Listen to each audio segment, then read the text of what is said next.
Real news. Honest and fun political talk weekly on the line 90.7 FM. Welcome back, everyone, to another edition of Real News Uncensored. Have about 8 weeks left. This will be our second edition here till we wrap up with these uncensored episodes and go back to our normally regular scheduled programming.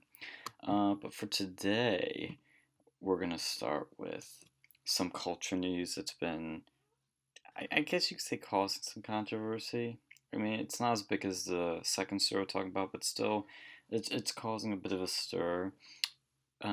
Disney decided to cast Halle Berry as Ariel That in was the Halle Berry. what? That was called. I thought you pronounced it Halle Berry. Is it Halle I've Berry? always said Haley. It's not Nikki Haley. What's going on over here?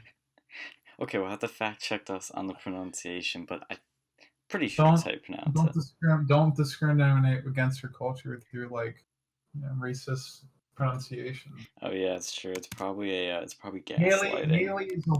is a white name. Like, think of Haley's Comet. Like, it's named after some white person because you're not going to name it after some brown person because it's a racist world. Well, she's only half, so maybe I can half get away with it. But she was cast to play Ariel in the upcoming live-action remake of The Little Mermaid. They've done a bunch of these live-action remakes, and now they decide to do this one. But the big difference with this one is they're casting somebody who's half black to play a white character, or what has been perceived as a white character. The reason I would say it probably is because this is a very old tale. It's actually a Danish tale from long, long ago that's been adapted a million times. And I don't know about you, but that's how I think the Danish would portray it. So wait a second. So this was a black character or black person portraying a traditionally white role, like it's like Obama. Yes. In like Disney, Pretty much. No, but here's my problem with it. Like, they would never do this to Mulan. They would never do this to Pocahontas. They would never do this to, like, Moana. Moana. Moana. That's what we call it down over in Yeehaw land. But, no, like, this whole issue over here, it's like, if you have a problem with them just taking traditionally white, like, it is a white story. It is not a black story. It's The Little Mermaid. It's a Danish tale. When was this tale created? Like, what? Can we fact check this? Can we get our person? Like, when did this tale come about? Was it like? Oh yes, I can look it up right now because I actually looked this up not too long ago, and it's pretty old. It's a very, very old tale that's been retold many times, of course. It's dated back. The publication date for the original story is April 7th, 1837. And it is Danish. Written in Danish, and it's Danish. All right, how many, like, black people do you think lived in Denmark in the 1800s? None. Not that many. Like, if I remember correctly, doesn't Denmark have, like, some, like, racist Santa Claus or something? Or, like, it's some black guy who comes down the chimney? Oh, really? Like, they have some really weird thing that, like, is either Denmark or Sweden. It's one of those, countries up over there where they had something like that, and like it just started to become a problem in the last couple of years because everyone's finding a problem with things. Like, if Ariel was meant to be black, you would have known so by now. Like, this is a cultural heritage item. Mm-hmm. And here's the thing: it's just laziness. Like, this isn't that they want to create a they don't want to create a news story about a black person. They don't want to actually take time and effort out of their day to to research and do something that hasn't been done before. It's not like Disney can't do it. They did it with The Princess and the Frog. Yep. They don't feel like doing it. And really, what this is, like, it's it's malicious laziness. So it's like an insurance policy to ensure that this movie gets positive reviews. Like, no matter what, like, even if it's a shit movie, the progressives out there, the movie critics, will go and watch it anyway because it's and they'll say it's like, oh, it's so it deconstructs the white mythos, the white mythology with African characters. It's diversity. It's this and that, but really it's just laziness. They just put another skin tone on a character. It's like, have you ever played those games for like you go to like the Dollar Tree or something or Dollar General and they had these like, oh look, we have 500 games on this little plug-in console into your television, and all it is, it's like 10 games that have like 50 different reskins and like a level, like one thing changed by a computer algorithm. It's like one of those, but with Disney. Like it's just basically laziness. And the only reason they're doing this is because they want an easy cash grab. Like they probably got pissed off that Star Wars didn't perform up to expectations. So to fix that, they were like, okay, so we're just going to release something now that we don't care about, like that we know is money no matter what. And if it doesn't, if for whatever reason doesn't make money, they'll be still praised for this. They will be given props. They will be given additional resources and additional prestige because of how woke they are. Like it is just, it is not unique. It is not innovative. It is lazy. It is, yeah. And honestly, like, and it's a one-way street. It's lazy, and it's also just like virtue signaling. It's like, oh, we're so progressive. We'll make all our princesses like black and, brown and this and that. Why does, what's next? Is the next remake going to be like Snow White is actually a transsexual? Is that going to be the next one? I could see it. I could see it. I want to make how progressive would that be? Well, see, here's the thing. I'll bring up two things. One's a correction. I accidentally kept saying Halle Berry. I meant Haley Bailey. Big difference. Totally different actresses. No, it's Halle Berry, but it's a different. It's a different Halle Berry though. It's like just somebody. It's just a young girl with the same name as the. Oh, you're famous, right. Yeah.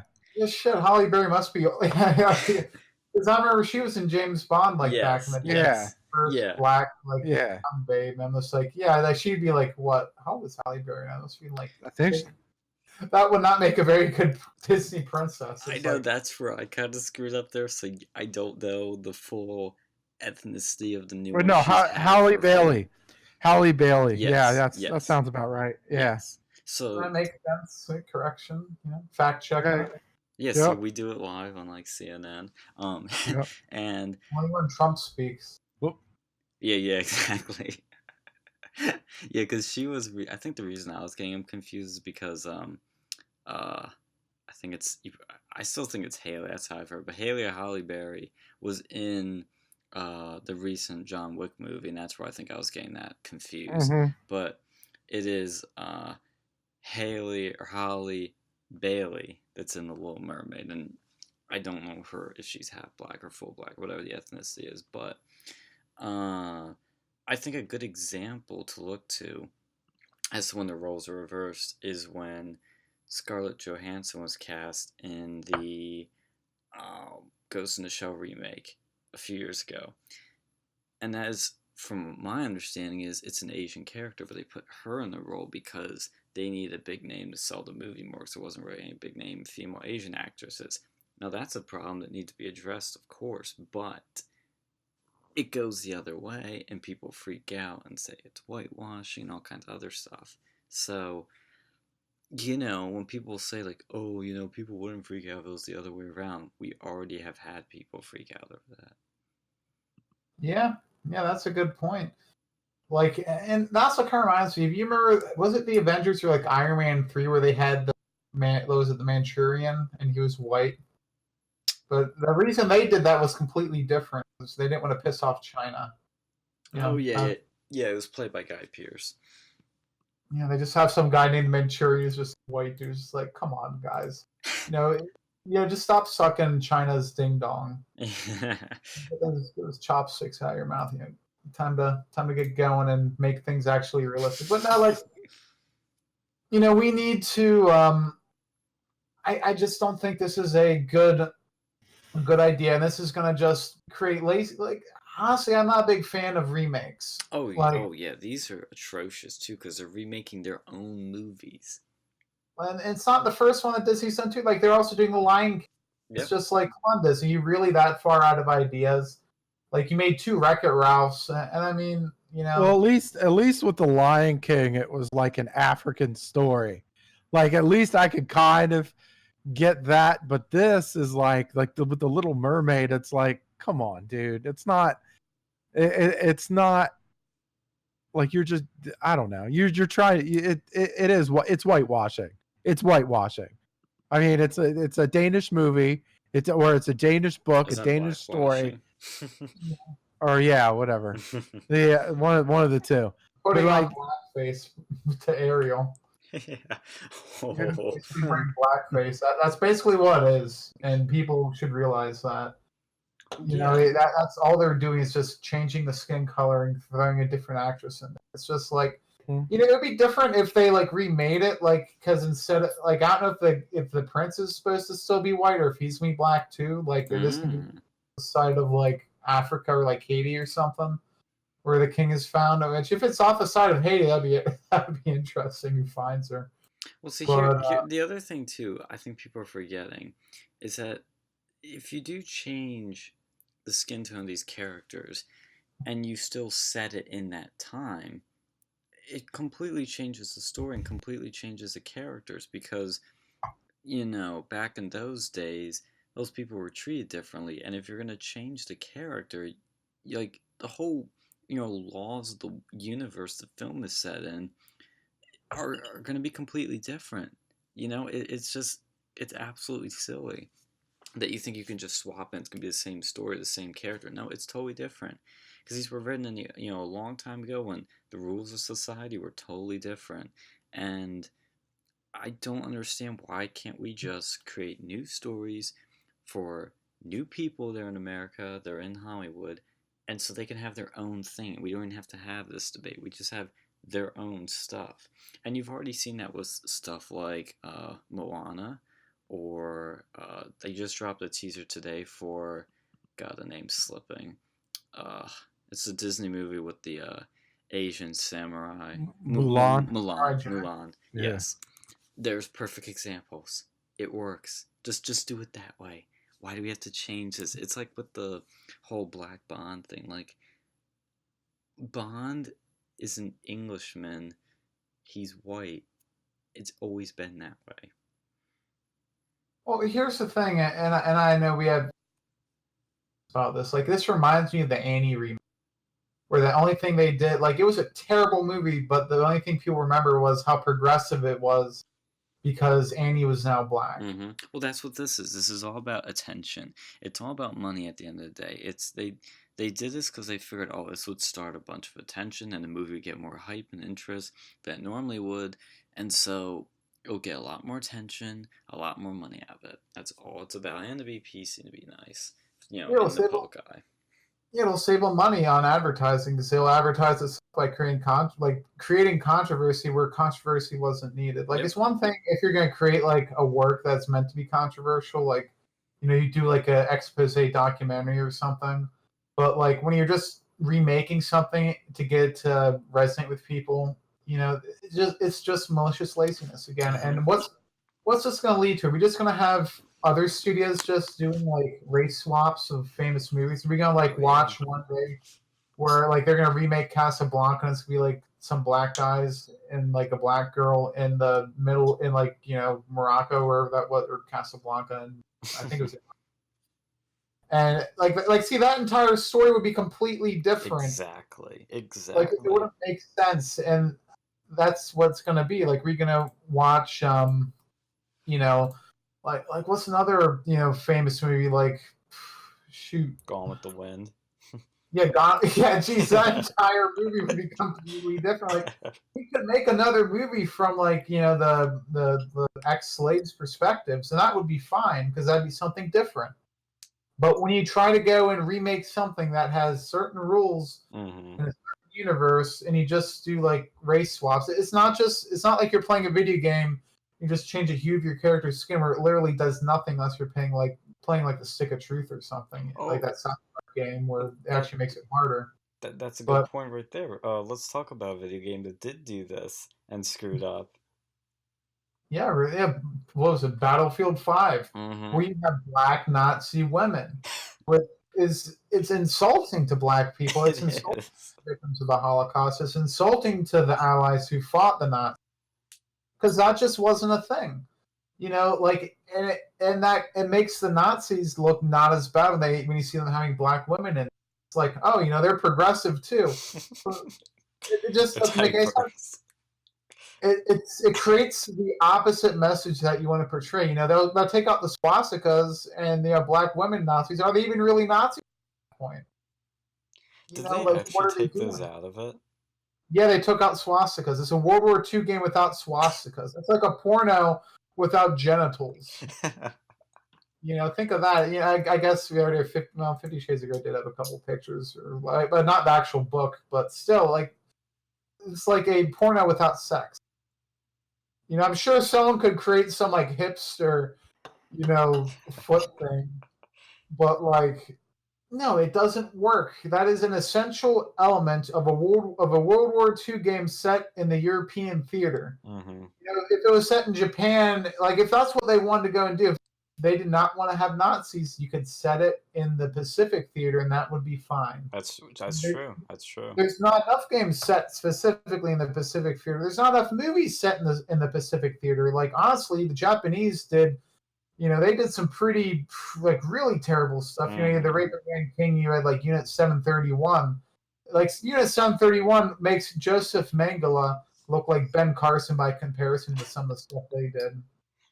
Maybe not exactly, but it's pretty cool. Like, they were probably worse than the Nazis in a lot of ways, and they didn't get punished. Mm-hmm. Well, like, you could argue that atomic bomb was a big punishment. Oh no, they did they took like the United States troops over there from like the Philippines, and on top of the like Bataan Death March, like you survived that. And then they go and they put you in places and they inject you with like anthrax. They go and expose you to bubonic plague. And what happened to the Chinese and and it wasn't even just the Chinese, there was like Russians and like European people who were in the area in Manchuria. They would go and like do some just terrible experiments, above, like, in some cases above and beyond what Mengele. Mm-hmm. Just really for no real use, and the Allies kind of took that stuff and they're like, yeah, I because it was a bizarre thing. I saw a documentary. They would go and take them, and they would go, and after the war they were like, hey, Allies, test subjects that we did like biological and chemical warfare testing on. I know you guys can't do this due to ethics, but if you let us go, we'll give you all the data on it. And we fucking accepted. A little bit off on a fucking tangent, but still tangent nonetheless. See, that's the sort of story that would be interesting if someone wrote that. Like, instead of just being bored and remaking the same shit every single day, when you have actual, we remake there's another major World War II movie every fucking year. Like, what's going on over here? And when there's actual stuff, like, there's only a handful of movies made in the Pacific theater. Like, you get like the Bridge Over the River Kwai is probably the only It's Kwai. Why, whatever. Your pronunciations are pretty how could I put it today?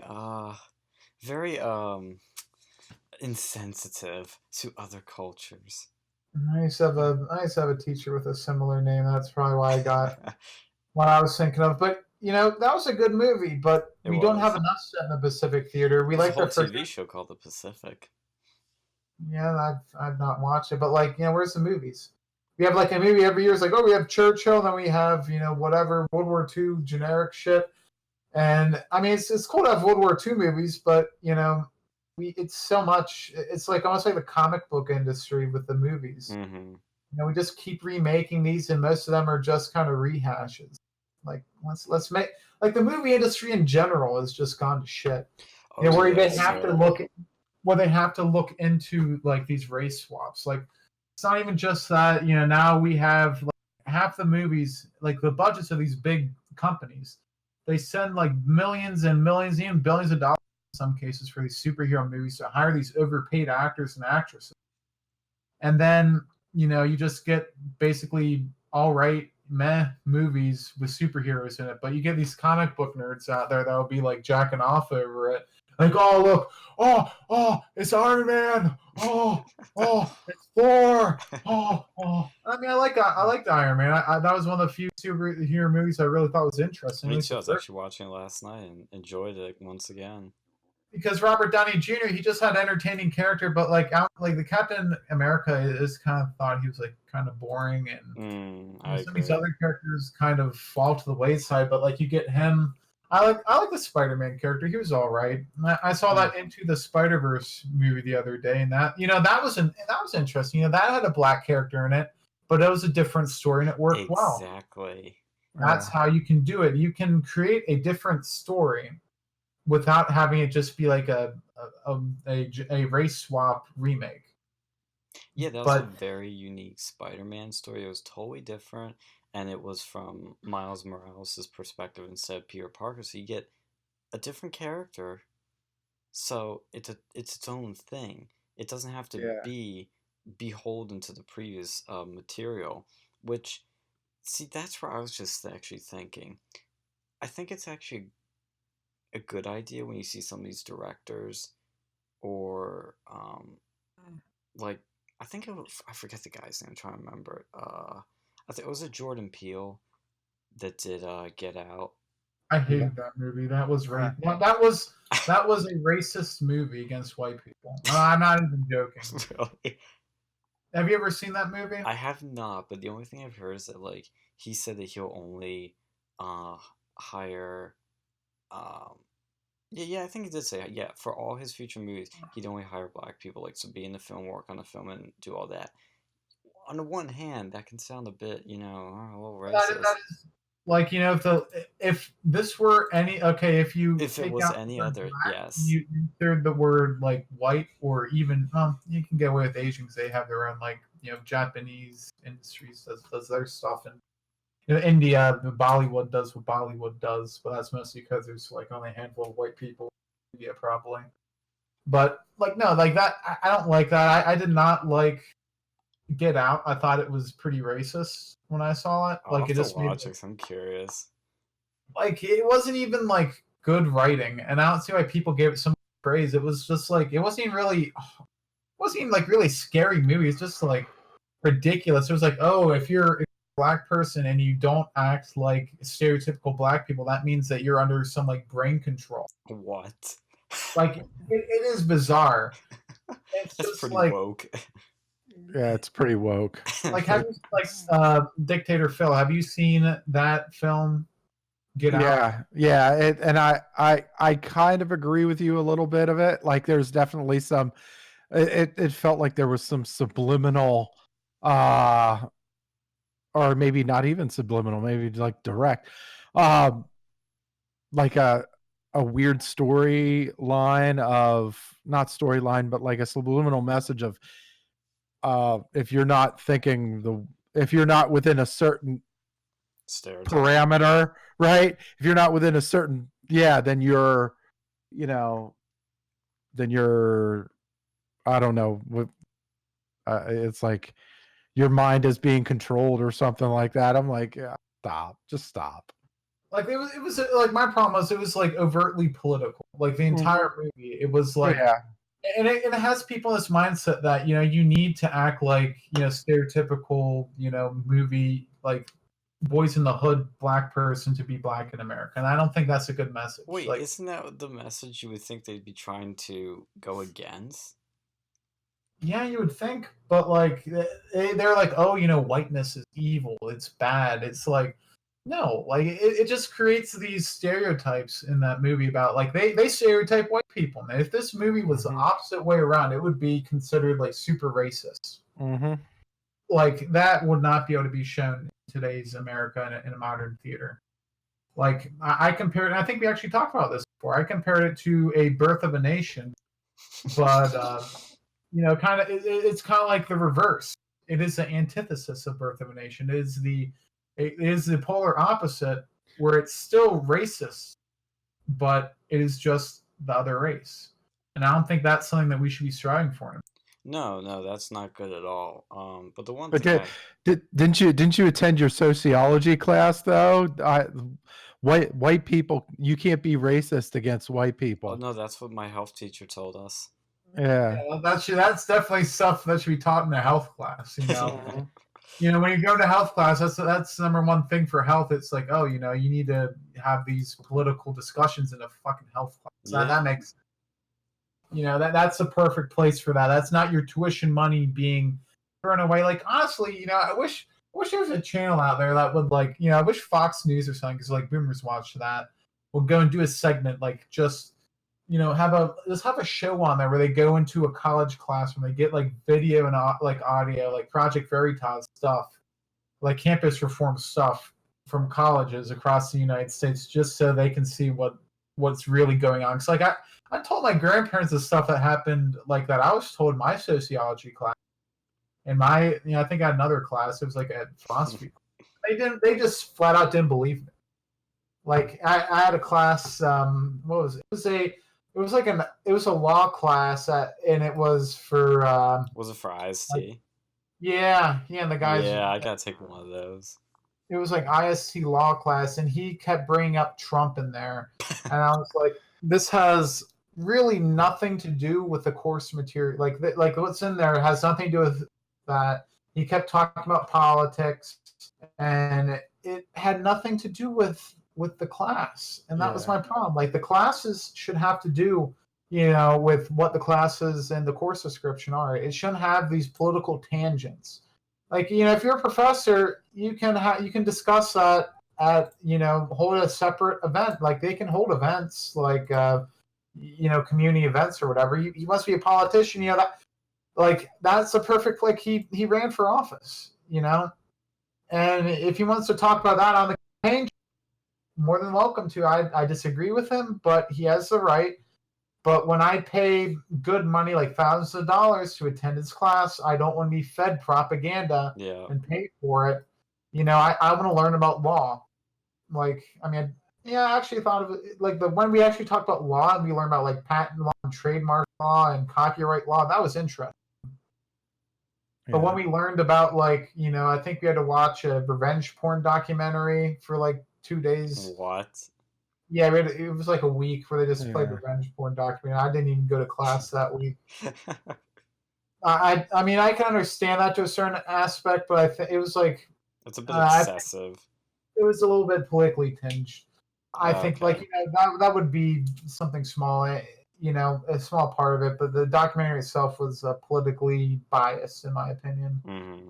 I didn't even bother attending that class because I think it gave us the option. It was like, if you are triggered by this, you do not have to attend. And I was just like, well, I'm triggered by this. I'm triggered by this professor. Not really.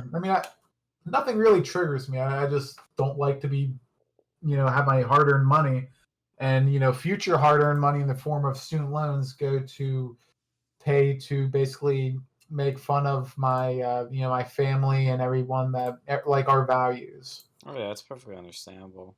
And that's the problem I'm seeing, like, with, to get back on the topic a little bit with these sort of remakes, is that there's a sort of, almost like, you could almost, and you see this in the classrooms too a lot, it's almost a rewriting of history, like, ooh, it was bad, or we don't like how this turned out, or ooh, we don't like the look of this, so let's just change it, let's just remake it, let's redo it, could do it again. How about we just sort of leave it alone? Everybody enjoyed that film the way it was done. Let's not remake it. Let's just make new stuff. Let's add on to this universe. We've done it once before and it was a huge success. Like Princess and the Frog. Huge success.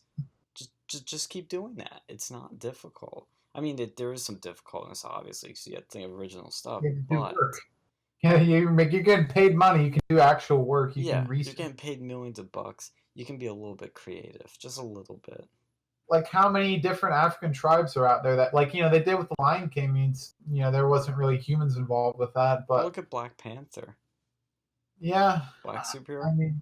It's fine. Nobody's complaining it was black. Look at Static Shock. Like, I don't know why Static Shock doesn't have its own movie yet. Like, actually, that was a good show. It taught, It was a show that appealed to Nobody was complaining it was black youth over there, and he was a superhero, and he wasn't.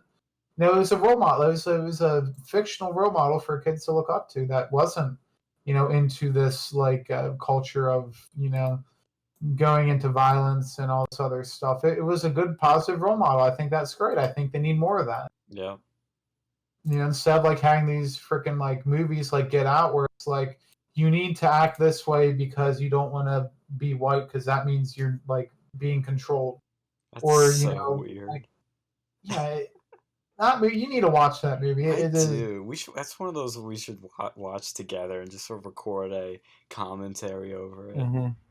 Yeah, that'd be a fun one. But yeah, I don't know. Like speaking of like kind of revisionist history, though, do you see like what the BBC like has done? Like I keep seeing screenshots of this stuff, and they have like it's like history like cartoons, and in there and like just history stuff on the BBC like in actual England. Oh yeah. I've seen those. Yes. Like, and they have diversity that did not exist in that time period. Like they had like Roman.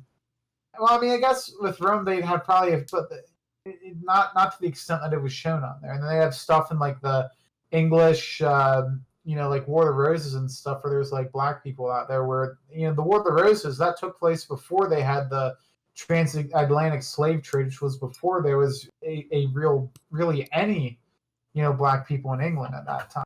Mm-hmm. That's just ahistorical. The reason that they were there for the most part was because the British had the slave trade, and that's an important thing to remember. That's part of their history. You don't want to lessen that. That's an important part of history. You have to deal with it. Mm-hmm. That's not the proper way to do that. Is by that method. To me, all of this is it's a glorified Fahrenheit 451 book burning. Mm-hmm. It's like because it's like you're changing history to essentially to like make it politically correct. Yeah.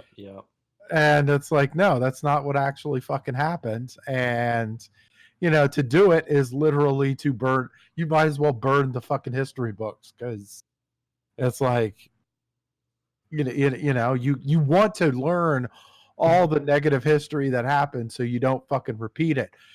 But here we are. We're fucking stupid as fuck. Yeah, like whoever really controls the history books, they kind of control they control a lot. Like it's not going to be right now. In 20 years when you have kids who read off of that, like Houghton Mifflin or whatever, whoever creates those books, like the publishing companies, they have a lot of power because they influence the youth. Because a lot of parents, they don't really tell them their stories anymore because they don't raise the kids as much. They just send them off to government school and they learn from there. Mm-hmm. So they really control the history, of what these kids believe is history. Mm-hmm. And if you tell these kids that, hey, this happened or this didn't happen, they'll believe it because they don't know any better. They're taught to trust a teacher or to trust a book. That's kind of crazy. Speaking of that, did you see that kid in like Scotland who he ended up like getting like expelled from school because he said that there was only two genders? Yes, I did see that. That's crazy. Yeah. Yeah, like how long before that happens over here? Like, how can that even happen? It hasn't. Mm-hmm. Like maybe in California that stuff is going on, but like, and it was so funny. Like the professor or the teacher, like the guy brings up like scientifically, hey, there's only two genders. He's like, well, sometimes our beliefs aren't just based off of science. I'm just like, what? That's not how that's not what the school system should be teaching. And and the sad thing is, it's probably like the teacher was probably forced to say that. The teacher may not even believe any of that stuff, but he's forced to do it. Like he's one of those compliant, just school officials who doesn't really give a shit, who just goes on with propagandizing the children. But yeah, man, that's a tough cookie. Well, yeah. That's the problem. Is that sort of thought now? It's people used to think, oh, it only just serves at universities or as an extreme case. That's mainstream accepted thought on that side of the spectrum. Yeah. It totally is. Like my health class, he said the exact same thing, that there's more than two genders. I'm like, this is insanity. Well, What's you know, happened? what happens when you have like universities? It's like a trickle down effect of knowledge. Yes, yes, And that was a good idea. Like that was good back when schools were largely apolitical, when you'd actually study science, and that would go to the mainstream. But now, what happens is you get these people who go to college and they become teachers, and they teach their kids this, and then like within the next 20 or 30 years, that ends up becoming what is mainstream, because that's what the college professor said. And who's going to say anything against a college professor? And it's in a lot of colleges, because a lot of colleges are controlled by liberals because they have unions in there, and a lot of people who want to teach are leftists, you know because their professors were leftists. And it is a problem that's so ingrained. Like, once you get that far into the academia, and it wasn't just done over like one generation. It's been happening since probably the 50s and 60s.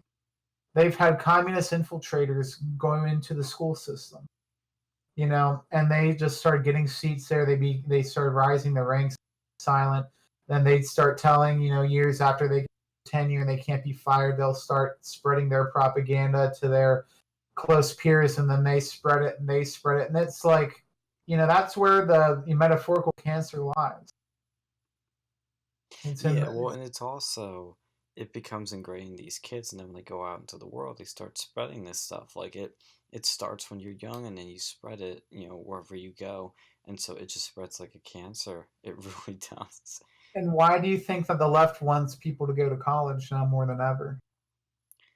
Well, that's definitely, I think, what the higher up elitists want to do is keep you going so they can keep you brainwashing. But I think, I think the average person still has. I mean, it's still true to some degree that you do need a college degree in life to get a lot of good jobs, I don't know but about it's that. not for everyone. You can, like, if you go to a trade, like, why do you think they do not like trade schools? Because you can do a lot with a trade school. No, it's not as cracked up as people think it is. Like, it's mostly for stuff like welding or a little more manual labor tasks. Like, if you want to learn, let's say, I know people engineering. who went to cybersecurity who became system admins who went to a trade school. Who's this? People, like, I've worked with people who have went into they went into a trade school, and they were there for like a year or two, and they end up getting a job in cybersecurity where it's a system administrator. But are most of the people in your job from universities, though?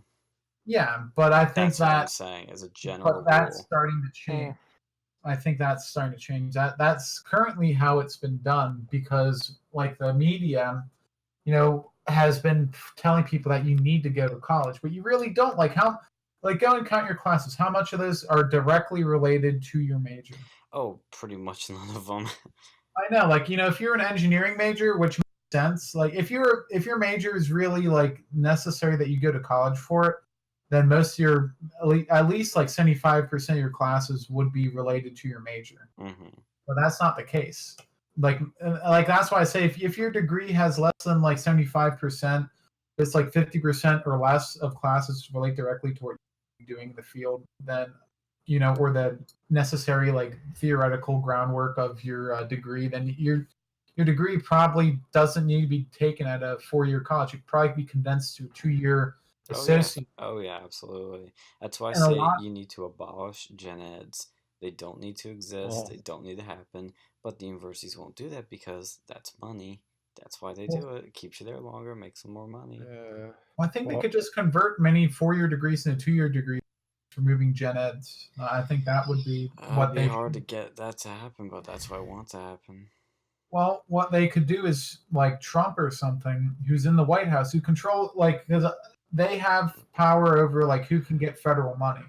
Yeah. So they could create a board that says, accreditation board. They could create either another accreditation board, or I don't know what level of government interference is already in the accreditation board. They could go and interfere or create a new accreditation board that says, if you want federal funding for student loans, then you have to do this. And one of those stipulations could be that at least 75% of the required coursework for a student has to be directly related to their major, and that would majorly change the content.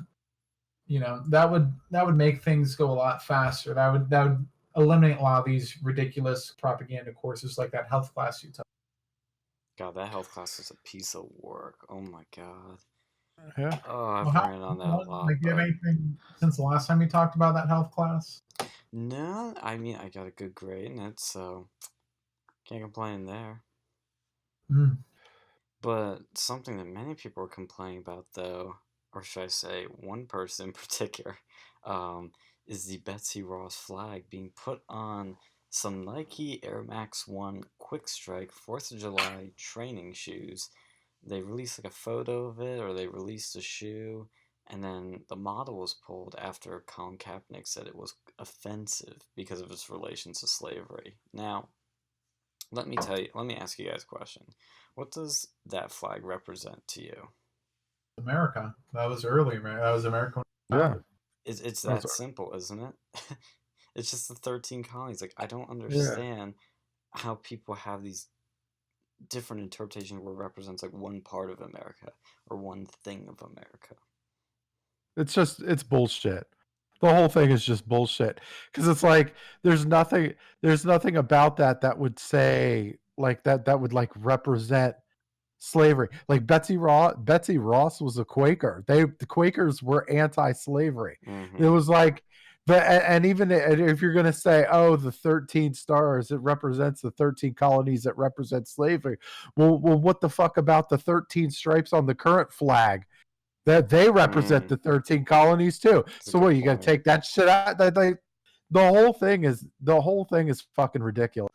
And it's like I'm like, well, when does it end? But the thing is, it's like these people aren't making very much sense to fucking begin with.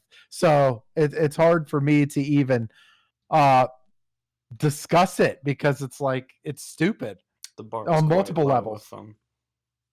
Yeah, why are they listening to Colin Kaepernick anyway? The guy doesn't even like play football very well. Yeah, but he's their sponsor. They they pay him millions of dollars.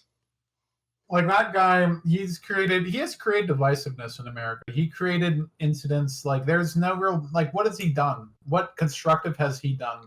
None that I know of, honestly. No, he went during his job. He protested. Like if I was at work and I went and protested by like disrespecting my company, it'd fire me. If you work in private industry, that's what happened. And you can't do that. Like he was creating a stink. And if you want to protest, you're more than welcome to, but don't protest like when you're at when you're at job.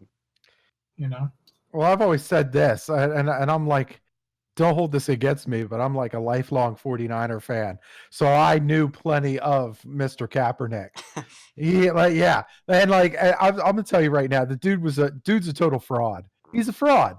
He only started mentioning this when he realized that he was about to get cut. Like he was about to the end was in sight of his big ass contract, and like he was about to lose his job to Blaine Gabbert, who's like a journeyman quarterback who wasn't even that good in his own right, and and so he made this little stinker, essentially got his contract extended by a year when it shouldn't have been because they didn't want to cut him because social justice and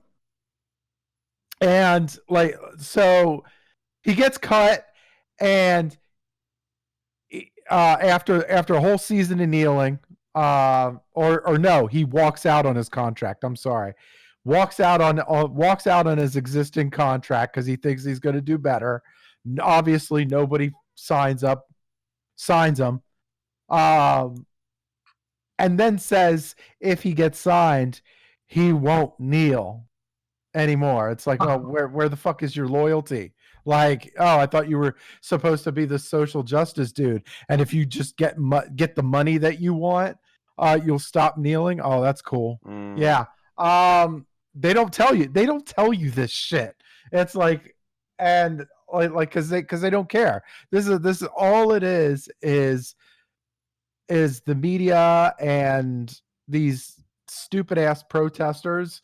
All they want to do is just cause a stir. That's it. They don't care about facts. They don't care about logic. They don't care about scientific evidence. They don't care about any of that shit. All they're doing is just creating a ruckus with nothing, essentially. Mm-hmm. Yeah, I always thought he was doing this stuff, honestly, because from what I understood, I don't follow football that well.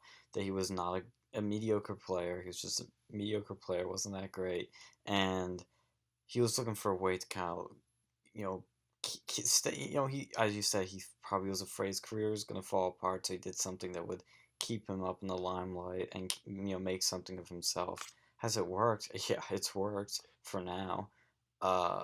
Do I obviously like it or think he's doing the right thing? No, I think he's an idiot and has no clue what he's talking about. But I do lean on the fraud side with him. I can't read minds, but I don't. It doesn't feel genuine. There's something about it that does not feel genuine at all. No. He did okay.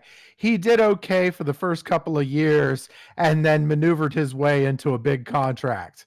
I think it was like 7 years, 130 million or something along those lines. And then after that, you just saw a downhill performance. Like his performance just went downhill. And they tried to, the Niners tried to resurrect his career. They hired a coach, an offensive friendly coach that was supposed to help him out.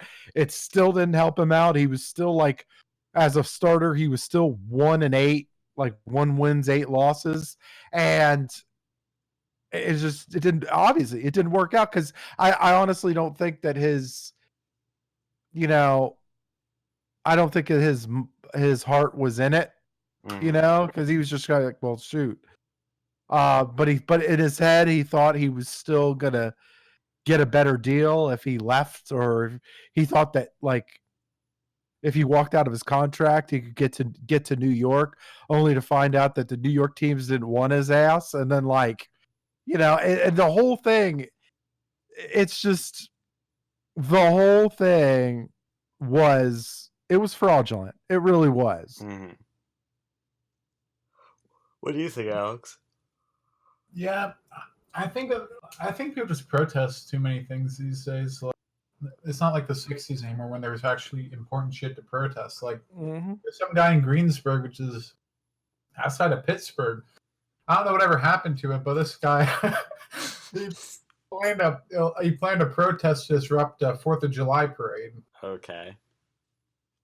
And he was saying that like it was over like the police or something, and he wanted to go and ruin a protest maliciously, and like, with Colin Kaepernick in particular, though, yeah, I don't think he was ever really particularly good. I don't watch football, so Phil knows more than me, but I just don't see I don't really see the purpose of that. Like, he's just creating controversy, and then he sued.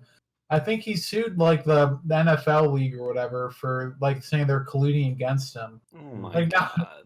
Like, no one wants him. He causes them to lose money because no matter what happens, the football team loses. And that was purely strategic too. And that right there, like him suing for collusion, that was purely strategic too. So what he did was he demanded, and he got offers to go on teams, but he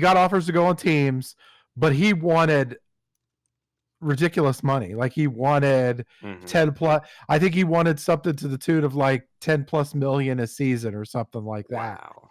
Yeah. So he wanted starter money. Obviously he wasn't starter good. And so nobody wanted it. Like he had teams that were interviewing him and tried him out or whatever.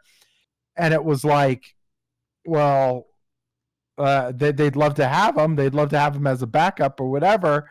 But he price demanded his way out so that he could push the narrative like, oh, look, see, they're colluding against me. Like, no, you priced yourself out of a fucking job.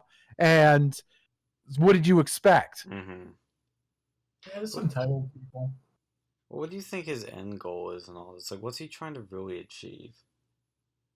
He wants. I think it was political. He wants to get money, and then he wants to get fame. It's money. It's money because like he wasn't gonna get, he was never gonna get the type of money, and even yeah, and even because yeah, when the AAU, the secondary football league was out, I guess there was a commissioner and there was like a couple of teams that wanted to sign Colin Kaepernick, and they were like, oh, he wanted all this crazy money, and it was like, well, fuck no. Like, if he really wanted to play football, he'd have a job. Yeah. It was just that he priced his way out of a fucking job. Like, he and demanded, he doesn't have one right now, correct? No. Wow. Well, now he's never going to have a job. But because like nobody's going to sign somebody that's been out of the league for 2-3 years. Mhm. It's not even like like the only thing that would have been comparable was like Michael Vick when he did 2 years at the Eagles. Yeah. Like no, when he was in jail for that, like whatever that extended period of time was, and then it's like they took a leap, but even then, they only signed him to that. Like I want to say they signed him like $5 million a year or something like that, which was still a decent chunk of change, but it wasn't. It was still less than what Colin Kaepernick was signing from, and Michael Vick, athletically, was superior to Colin Kaepernick. Like yeah. So you like the demands, and it's strategic. Yeah, because he really didn't want to. He really ultimately, I felt like he really didn't want to play football. He just wanted. Think he did anymore either. I think he realized he doesn't need it anymore. Yeah, well, yeah. Like honestly, I can't fault him for not wanting to play football because it's dangerous. Like professionally, if you do that, like in terms of like all the injuries they have and stuff. But like still, don't go and say you're being discriminated against because of your beliefs. When you go and you're like you lose them money. Like, honestly, he's probably one of the most divisive people in the United States. You want to talk about what's creating the divide in America? It's not Trump. There's people like Colin Kaepernick. Yep. It's people like Jussie Smollett. Those are the people that are creating racial tension in the United States. Because you'll get us over here who have one opinion, but then you get some of these like crazy people who've gone through these professors. And they say, "Oh, this is systemic racism. This is that and whatnot." And it's Trump's America now. That's what's causing the problems. It's not Colin Kaepernick going and dividing people up who just want to watch a freaking game on the tel. Like people go and watch football because they don't want to have to deal with politics and they don't want to have to deal with like all that. They just want to. Yeah. Well, when you mentioned Pittsburgh, it reminded me of a story you told us. Do you want to tell us about that bus incident your lady friend had? Yes, my girlfriend was. He's with some of her friends, and she was on the bus, and there's this guy just goes on the bus, and his dick's hanging out, and the bus driver's like put a shirt on. Puts a shirt on, his dick's still hanging out. He goes on the bus, and there's these like black ladies up front who go and start like making fun of his dick size. It was some white guy, and he just goes over there and like stares at her and her friends, and then like this like other guy's on there who's like something. He was talking about how men are superior, but at least he goes up. He goes up and tells the guy to put his cock away, but the guy refuses to. I think he was like drunk or high, and then my girlfriend had to go get off the bus and call the police because there's a 4-year-old kid who was like seeing this guy's dick hanging out, and the bus driver just lets him on. The bus driver should have called the police. Immediately after get off the bus if you're exposing yourself to people. Drive it to the police station. Don't just like let it go. Because that person's obviously fucked up in the head. Yeah. Mm-hmm. I don't know, man. You get some pretty crazy people out there. He's some nuts. That was on 4th of July. Like, it was like really rainy over here. I kind of sucked for them. I was out like fixing My dad was out there fixing a retaining wall, but Is that normal for that area to have those crazy people like that come on the buses? I mean, it's anywhere with a bus. That's like a city. That's true. Buses At are. Penn State, I saw some pretty crazy shit on the bus too. Oh yeah, I've seen this homeless guy that comes on that starts like talking to himself. Oh, I had that happen in Pittsburgh too. There was this like one guy, and he smelled. I don't know if he was homeless or smelled like shit. like he just didn't wash for like a week, and he was talking to himself and trying to go and talk to people next to him, and he was just like so disgusting smelling. Like I almost felt like I was gonna throw up, and people were. And that's why I hate the bus. Like people want to go and say, "Oh, it's so awesome to ride the bus." Like it's cool to have the option to have the bus. Like you want to go out and have a drink or two, or like 10. But like really, I don't like taking the bus. It is you have interactions with people that you do not want to have interactions with. There's crazy people on the bus. There's people who are drunk and high and who defecate and urinate on themselves and on other people. It's like I remember in Pittsburgh, a couple years ago, there's some guy on one of the Pittsburgh buses who opened up a can of pepper spray and just started spraying it around the bus.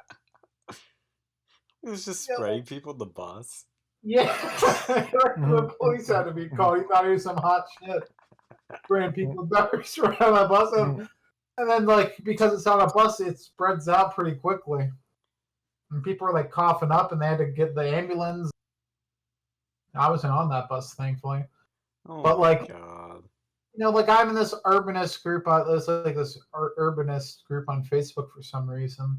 Like I don't know why, because I disagree with like 99% of the shit they say. Like they want to ban cars all the time. And, like there's some pretty crazy people over there, but like they want like. But sometimes like it's very interesting because you'll see them. They want to ban cars, but they also want to like remove regulations on housing. So it's like a weird kind of intersection between different political ideologies. It's like a left-wing libertarian or an environmentalist libertarian. It's not really so much, like it's not so much environmentalist. They just want to ban cars because they want the cities to be walkable, unless like they want to have more shit in the cities instead of just like car parks. And I can understand that, but on the other hand, I hate having like the fucking park. Like every city has this fucking problem. Like, especially like DC. DC's really terrible with that.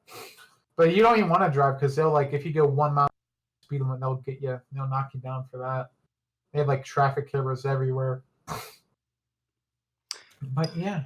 One thing I just saw, because you were mentioning the news, but Deutsche Bank, the big bank, Deutsche Bank will exit the global equities business and slash 18,000 jobs. This is according to CNBC. This is a radical shakeup for this bank. Are they in the red? Deutsche Bank? Yeah, that's pretty I have no idea.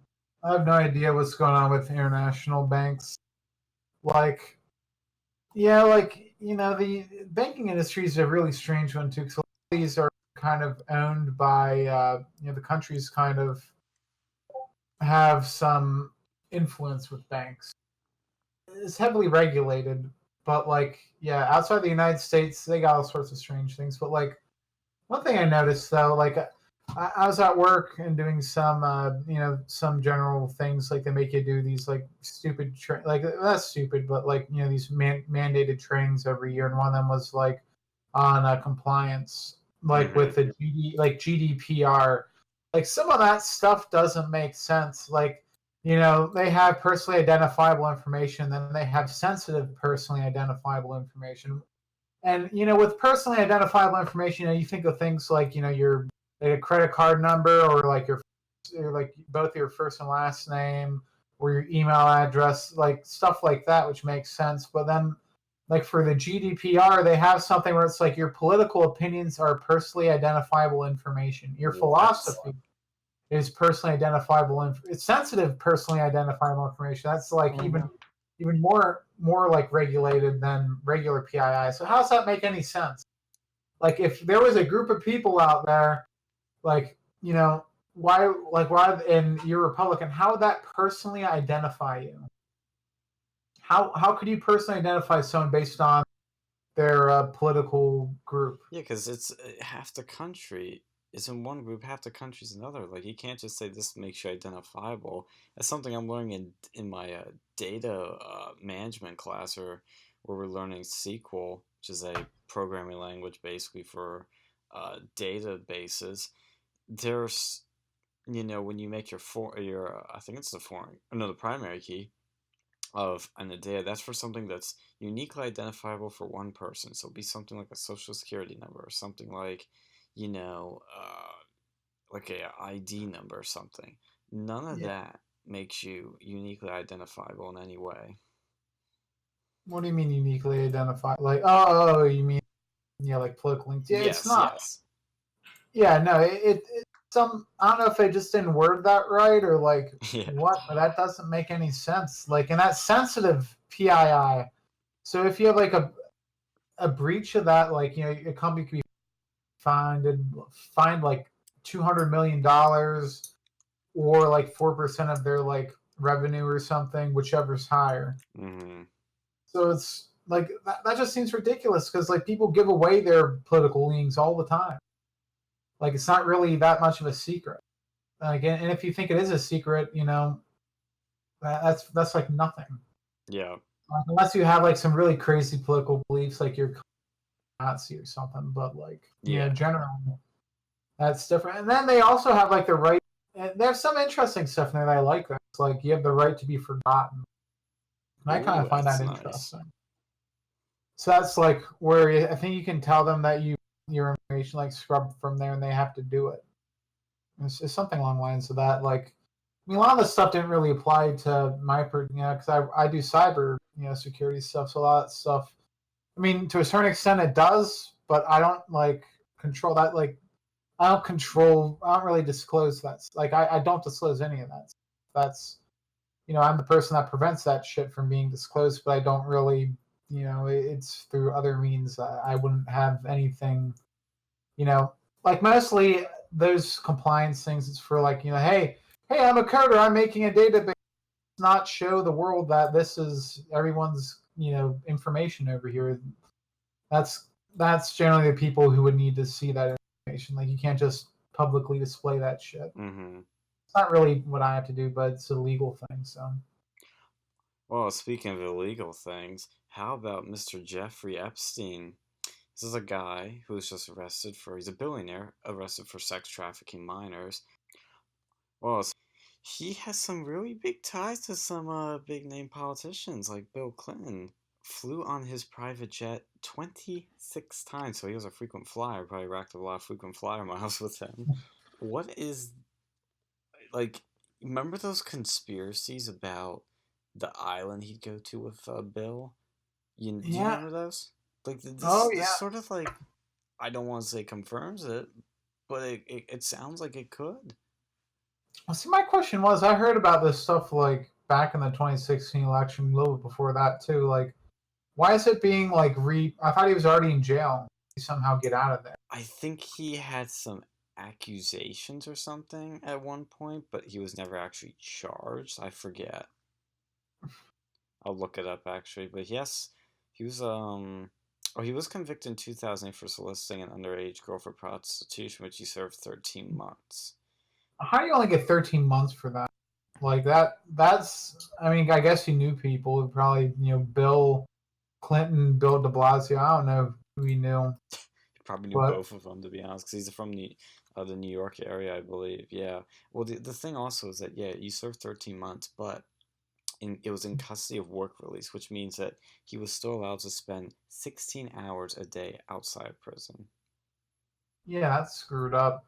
He has this like pedophile. It was in custody of work. You remember that? Like, I just keep picturing like total pedophile island. Like, you're in that freaking Cartoon Network show with like I don't know. Oh yeah. I remember that. Total pedo island. I could see that shit with him. Like, and you get all these fucking degenerate politicians going there. Well, guess what? Guess who he flew to Africa? Bill Clinton and Kevin Spacey. Apparently. And it's Where do you private fly? jet. Where do you fly to in Africa? It doesn't say. I could see they probably Africa itself. Yeah, it's a big continent, and there's a lot of great crazy shit going on there. God knows how much secrets happens. You could buy, you give someone like $1, shit, you're rich. Yeah. Yeah, that's like a cow. But like, Yeah, I don't know what they were doing there, but it does say, like, if you go right, on Wikipedia, it does say in 2002 it happened. It was according to flight level records too. man, like, how do people like? It's just sad that people like this are able to get away with it for years. Yeah, sounds like he's been getting away with it for a long time. Yeah. And like, how many other people? Like, you get like get the wine scenes. How deep does this rabbit hole go? How many like Jeffrey Epstein people are still out there that we don't know of yet? Honestly, there's probably a lot. This is probably just one in a vast pool of them. Because, like, you really don't know this guy's name unless you're in this sort of world. And people that are in this world probably know a lot of people like this. Yeah. He's got a lot of dirt. That's probably what gave him some of these cush penalties. Mm-hmm. Yeah, man, that's terrible. I mean, that'd be funny though. I wonder if Joe Biden's been on his airplane. I don't think so. Did he release all the names yet? I don't think so. I think they're looking more into his flight records now that they've, because they grabbed him like right when he landed on the tarmac when he was flying back from somewhere else. So I think they probably grabbed all his flight records and they're probably finding a lot more stuff. Oh, see, I heard these rumors that Trump was involved with that, but I don't know how far that shit goes. Well, what he did say in 2002 about Epstein, he said, quote, "I've known Jeff for 15 years, terrific guy. He's a lot of fun to be with. It is even said that he likes beautiful women as much as I do, and many of them are on the younger side," unquote. Oof. Oh, he knew. Yeah, he did. I'm sure he did. And if I remember correctly, like I've seen other stuff that he kicked him out of the Mar-a-Lago, where he was like trying to solicit like some girl in a locker room for really? prostitution. I don't know how true some of this stuff is because you can never trust shit you find on the internet. Well, but like his plane, I found the nickname now. It's called the Lolita Express because there was a bunch of accusations he was doing this stuff, and that's where the conspiracies came from, and they were actually right. yeah, dude. Yeah, that's next time you hear a conspiracy theorists, don't just dismiss them. Sometimes they are right. Shout out to you, Alex Jones. But yeah, because he was talking about that shit too. Buy my snake oil, goddammit. Well, even Paul Joseph Motherfucking Watson. pedophile's off this motherfucking plane. Well, Paul Joseph Watson did a video on this. I remember where he talked about these pedophiles, and or even sex trafficking. He had a part in his video about this. That's where I first heard about it, and it's just It's like shocking on the one hand, but shocking on the other. Yeah, I agree, man. It's a crazy world that this shit's still like done over there. Like that he was able to get away with it for so long before people even fucking spoke up. Mm-hmm. Well, there were even people before that were talking about this. They were claiming they were one of his, shipments, I guess you could call it. Oof. That's just a very slimy guy. I know. That's why I think some more digging needs to be done on this, because I bet you could connect him to a lot of other people. I don't think this is the end of it. It's just like, it feels like the elites, like, you see a lot of these women out there who are feminists and like the, like these actresses and at first you're just like, oh, these people are crazy, but now it's like, if the men in the world are like that, I can understand why they're probably like, they hate men, because a lot of the men in their world are pedophiles. It's a sad world for these people, and it creates this like worldview. It's like, if you get bit by a dog, you might develop a fear of dogs for the rest of your life. If you get, pimped out as a kid, or put on a casting couch and like made to lick someone's feet, you'll probably be afraid of men the rest of your life, or Mm-hmm. at least have an extreme distrust of them. It harms people. It really does. Oh yeah, and apparently the Miami Herald published a three-part series on how his money and his power protected him from a lot of prosecution, and so they've been trying to kind of, it sounds like, get this guy for years, but I don't know how they got him this time, but they finally did. Yeah, man, that's nuts, man. On Monday, they're gonna say they're gonna provide a number of for. Oh, it was just content. I thought I'm reading these articles trying to see if there's more information that's gonna come out, because I don't think they've said how many he trafficked. Yeah, just imagine that. Speaking of trafficking, though, I saw an article from Hershey Park. Apparently, some kid was almost abducted there the other day, and I read the comments section. There's a Facebook group I'm a part of that's with people who live. The town's not too far away from Hershey Park. It's Mm-hmm. maybe about an hour or something.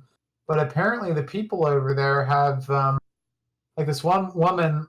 I don't know if it was the person who reported this, but she saw this person. They tried to abduct this little boy, and she tried to report it to the I guess it was the ride operator. The ride operator. So then they went up to the hot dog stand. The hot dog stand guy didn't know what to do or phone someone, so they had to go and find a security officer.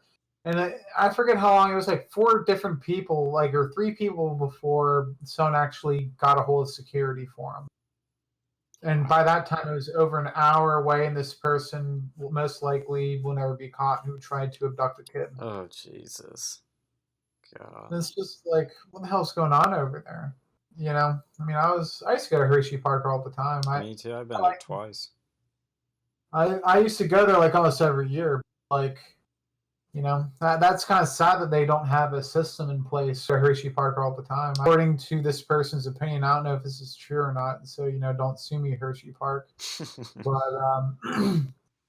yeah, it's kind of surprising if that's actually true, that they wouldn't have everyone have walkie-talkies with direct report to security. I'm surprised that isn't a legal requirement, and if it's not, maybe they should look into that. That's a very real a very real chance. When your kids at an amusement park, that pedophiles love that place because they can go and walk around with kids, and people really won't look the other way. Mm. There's a lot. It's a big park too. You could easily get lost in Hershey. Oh yeah, or Yeah. I think of Disney World too. Imagine what goes on there. That's I mean, I've heard stories that there's a lot of really dark stuff happening there people don't know about.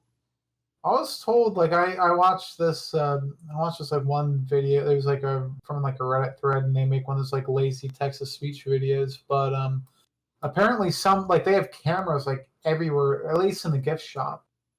Some dude tried to go and they tried to go and steal some keychain or something. They got brought down to this tunnel underground, and they got interrogated, and they ended up charged for theft, and had to go and do community service in Florida, and they lived somewhere probably around PA or New York or something. Mm.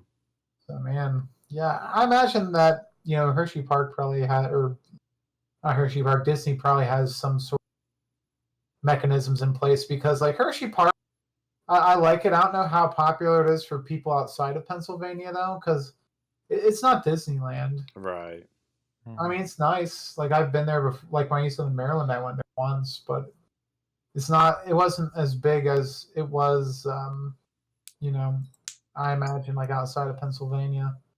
Remember when I was in school, they used to give away free tickets if you had perfect attendance. And I used to always get those, because I was pretty good about not missing school. Gotta get that participation trophy. And I did pretty good, I didn't play hooky. Oh, you're a good boy. Yeah, I think in my whole high school career, I only missed 2 days of school, and that was the one was my friend's dad's funeral, and the other was it was a senior skip day, and I was just fuck it, I'm a senior. They're not gonna give me a perfect attendance award anyways. I got perfect attendance for all high school. They stopped giving me the award after a while, so like in middle school they used to give us an award. In elementary school they think they gave us an award. They forgot to call me one time, and then at the end in senior year they did remember, which shocked me. But I remember like one year they did, and I was like, okay, I see what I get. Yeah, I got an award for something once, so they forgot to call me. It wasn't attendance; it was something else. Like it was like doing, you did good in this, like one of those things. Oh, you did decent in school. Here you go, and they forgot to call me, and I was pissed. But whatever. High school, man. One Glad I'm not one there last anymore. thing I'll mention about Epstein that I found was that Christine Pelosi, who is a DNC official and daughter of Nancy Pelosi, said in a tweet, "The Epstein case is horrific and young women deserve justice. It's quite likely that some of our faves are implicated, but we must follow the facts and let the chips fall where they may." So it sounds like there's again more to the story. And like you mentioned, Alex, this article on Fox News confirms that Trump banned Epstein from his Mar-a-Lago estate, quote, because Epstein sexually assaulted an underage girl at the club, unquote. This is according to court documents that have been filed about. So this stuff is, like, people knew about this. And, it sounds like there's going to be some.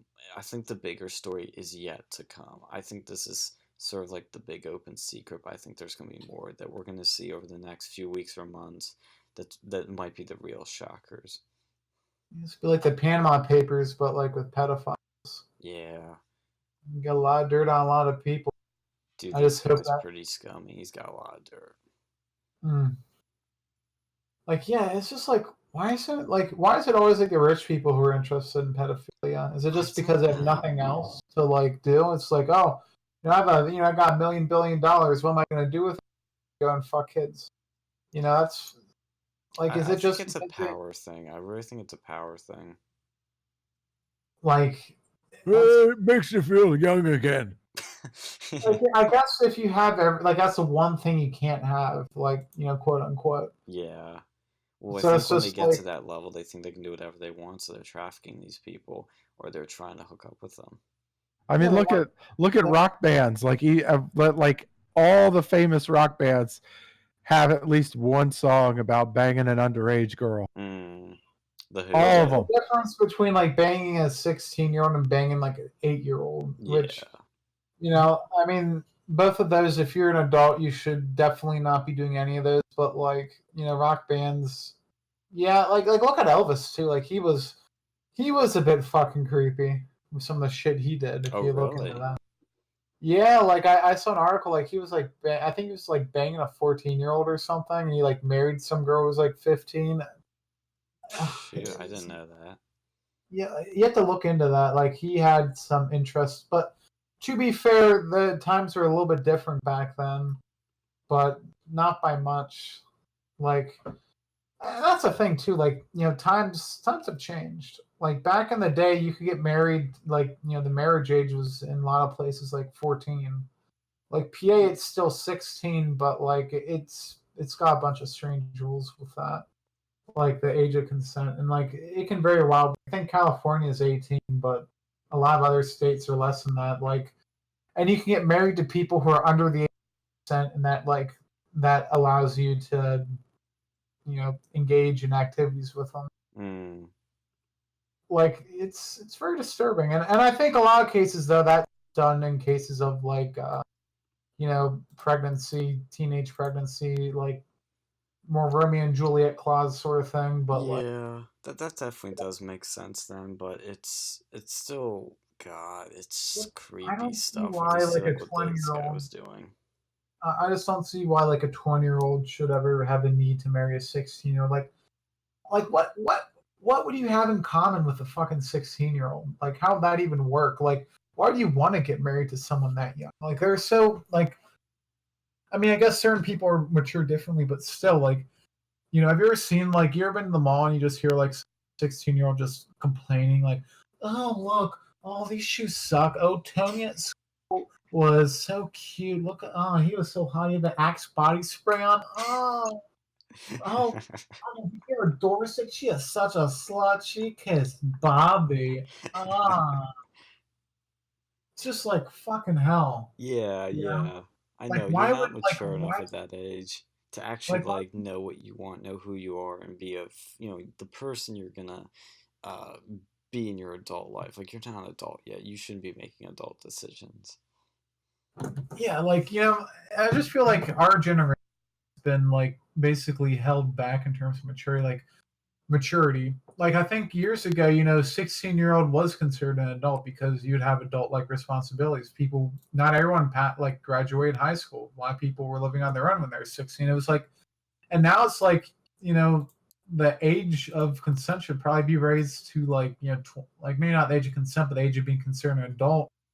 Like should probably be raised to like 20 or something because most people are just not fucking mature anymore. Yeah. Like most people don't deal with their own finances. Most people don't like have a job, like a real job, until they're like in their 20s. Most of them go to college, and college is basically just high school 2.0 in my opinion. You get a little bit more, like it's basically boarding school. And Andrew Yang wants those 16-year-olds now to vote.